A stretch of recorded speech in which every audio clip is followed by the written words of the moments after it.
Merchant onboarding. इसे शुरू करने के लिए मर्चेंट के मोबाइल पर जाकर ये स्टेप्स फॉलो करने होंगे। सबसे पहले गूगल प्ले स्टोर पर जाकर गूगल पे बिजनेस ऐप सर्च करें, इसे इंस्टॉल करें और इंस्टॉल करने के बाद इसे ओपन करें।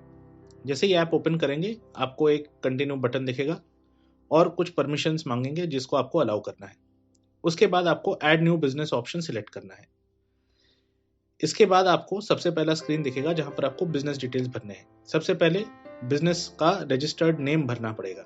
अगर बिजनेस का रजिस्टर्ड नेम दुकानदार या मालिक को नहीं पता तो दुकान का जो नाम है वही यहाँ पर एंटर कर दें। दूसरा फील्ड है शॉप नेम। यहाँ पर दुकान का नाम डाल दें जो भी उसके बोर्ड पर है, जिस नाम से कस्टमर्स इस दुकान को पहचानते हैं। इसके बाद टाइप ऑफ बिजनेस सिलेक्ट करें।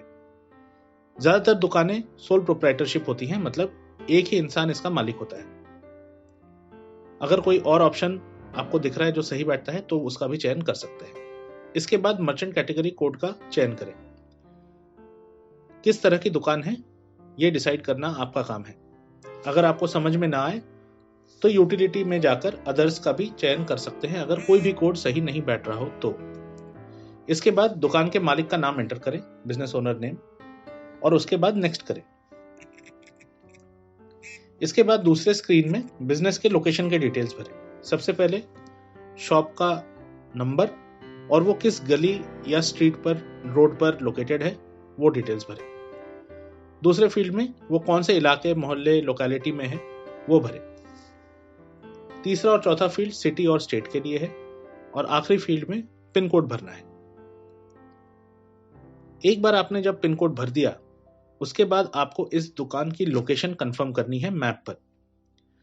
इस पर क्लिक करने पर मैप खुल जाएगा और खुद ब खुद दुकान की लोकेशन पकड़ ली जाएगी। ध्यान रखें मैप पर जो लोकेशन है और दुकान का जो एड्रेस है वो मैच होना चाहिए। इसके बाद लोकेशन कंफर्म करके नेक्स्ट कर दें। तीसरे स्क्रीन में मोबाइल नंबर भरें जो दुकानदार का मोबाइल नंबर है। इसी नंबर पर सारे SMS, OTP आएंगे, सारे मैसेजेस आएंगे और यही नंबर कस्टमर्स को भी दिखेगा। इसके बाद एक OTP आएगा। OTP एंटर करके इस मोबाइल नंबर को वेरीफाई करें। एक बार मोबाइल नंबर वेरीफाई हो गया फिर चौथा स्क्रीन खुलेगा जहां पर आपको रजिस्ट्रेशन के लिए डिटेल्स डालने हैं। सबसे पहले पैन कार्ड का नंबर डालना है।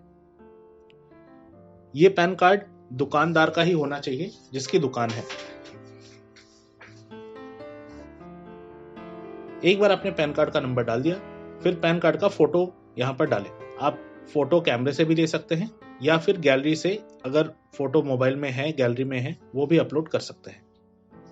ये डालने के बाद नेक्स्ट करें और आखिरी स्क्रीन जहां पर बैंक अकाउंट के डिटेल्स भरने हैं वहां चले जाएं। सबसे पहले फील्ड में खाता नंबर या बैंक अकाउंट नंबर डालें। दूसरी फील्ड में आपको बैंक का जो ब्रांच है उसका IFSC कोड डालना है। एक बार IFSC कोड डाल दिया उसके बाद आप फाइंड पर क्लिक करें। फाइंड पर क्लिक करते ही ये पुष्टि कर लेगा कि ये जो खाता है वो किन के नाम पर है। आप देख सकते हैं व्यक्ति का नाम आ गया, दुकानदार का नाम आ गया। इसके बाद नेक्स्ट करें। ये आखिरी समरी स्क्रीन है। यहाँ पर सारी डिटेल्स जो आपने भरी हैं वो आ जाती हैं।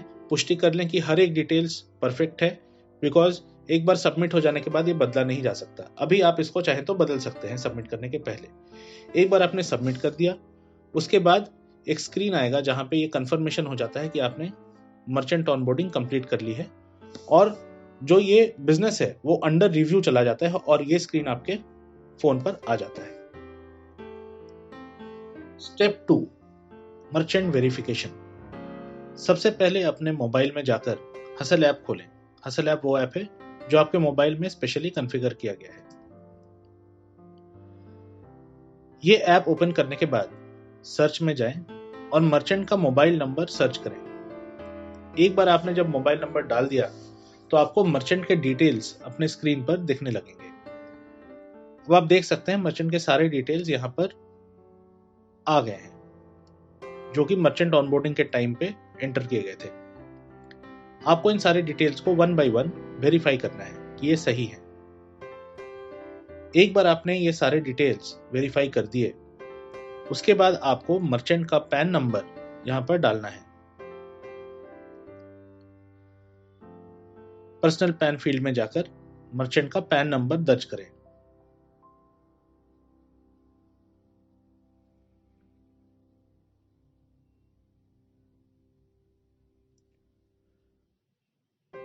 पैन डाल देने के बाद पैन कार्ड का फोटो अपलोड करें। इसके बाद स्टोर फ्रंट मतलब कि दुकान के सामने का फोटो अपलोड करें, जिसमें दुकान का बोर्ड दिखे साफ साफ।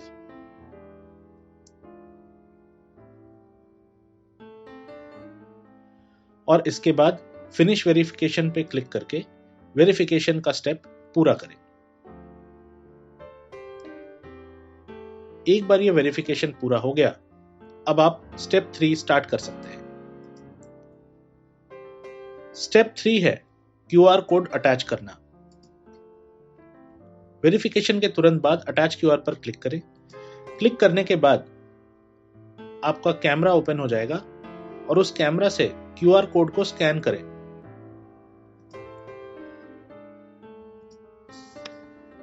पहला क्यूआर कोड स्टैंडी पर होगा। इस क्यूआर कोड को स्कैन करने के बाद ये क्यूआर कोड आपके स्क्रीन पर दिखने लगेगा। फिर से अटैच न्यू क्यूआर पर क्लिक करें और क्यूआर स्टिकर को स्कैन करें। पहला क्यूआर स्टिकर स्कैन करने के बाद 5 सेकंड का वक्त लें और फिर दूसरा क्यूआर स्टिकर भी स्कैन करें। तीनों क्यूआर स्कैन करने के बाद आपको दिखेगा कि पेंडिंग स्टेटस आ गया है क्यूआर कोड पर। स्क्रीन को रिफ्रेश करें। जैसे ही आप स्क्रीन को रिफ्रेश करेंगे, सारे पेंडिंग स्टेटस हट जाएंगे और इसके साथ ही क्यूआर अटैच करने का स्टेप भी पूरा हो जाता है। अब आप वापस हसल ऐप खोलें और वहां पे सर्च बिजनेस में जाकर एक बार और मर्चेंट का मोबाइल नंबर दर्ज करें। इस बार मोबाइल नंबर दर्ज करने के बाद जब आप सर्च करेंगे तो आपको मर्चेंट के डिटेल्स नहीं दिखेंगे, बल्कि ये मैसेज दिखेगा कि और कोई भी डिटेल्स की आवश्यकता नहीं है और मर्चेंट को लास्ट इस पर्टिकुलर डेट पर अपडेट किया गया है। ये मैसेज आपको दिखने लगेगा। इसका मतलब है कि आपके तीनों स्टेप पूरे हो चुके हैं।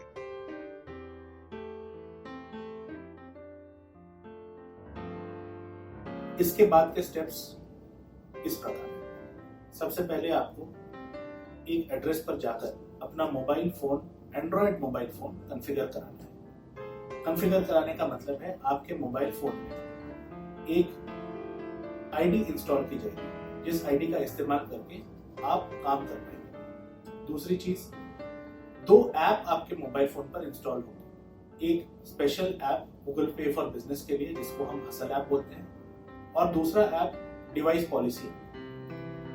ये दोनों ऐप आपके मोबाइल में इंस्टॉल होने के बाद आपको कुछ मटेरियल इशू किया जाएगा। ये मटेरियल आपके काम के लिए जरूरी है, क्योंकि इस मटेरियल को आपको हर मर्चेंट या दुकान पर लगाना है। मटेरियल कुछ इस प्रकार लगाना है। हर दुकान पर जाकर आपको एक क्यूआर कोड की स्टैंडी और 2 क्यूआर कोड स्टिकर आपको उस दुकान में लगाना है। साथ ही साथ 2 स्टिकर ऐसे लगाने हैं जिन पर लिखा होगा गूगल पे एक्सेप्टेड हियर, मतलब यहाँ पर गूगल पे एक्सेप्ट किया जाता है। और 2 डैंगलर भी आपको लगाने होंगे। इसका मतलब कुल मिलाकर एक standee, 2 QR code sticker, 2 Google Pay accepted sticker और 2 डैंगलर आपको हर दुकान पर लगाना है। और अब बात करते हैं पेमेंट की। हर मर्चेंट बनाने पर आपको 80 रुपए मिलेंगे। ये डेटा जब वेरीफाई होकर आएगा तभी आपको पेमेंट पूरी की जाएगी। यहाँ पर इंसेंटिव स्ट्रक्चर भी बहुत ही अच्छा है। अगर आप हफ्ते में 50 मर्चेंट बना लेते हैं तो आपको 2000 रुपए का इंसेंटिव मिलता है। वैसे ही अगर आप 60 मर्चेंट बना लेते हैं तो आपको 2500 रुपए का इंसेंटिव मिलता है। और अगर आप किसी हफ्ते 70 मर्चेंट बनाते हैं तो आपको पूरे 3000 रुपए का इंसेंटिव मिलता है। इसका मतलब यह है कि अगर आप 70 मर्चेंट बनाते हैं तो 80 रुपए के हिसाब से आपको 5600 रुपए तो मिलते ही हैं और इसके साथ साथ 3000 रुपए का और इंसेंटिव मिलता है। मतलब कि आपको कुल मिलाकर 8600 रुपए मिलते हैं, वो भी हफ्ते के, अगर आप 70 मर्चेंट बना लेते हैं। धन्यवाद। कॉन्ग्रेचुलेशंस। आपने सक्सेसफुली ये टेस्ट पूरा किया है। प्रोजेक्ट में आपका स्वागत है।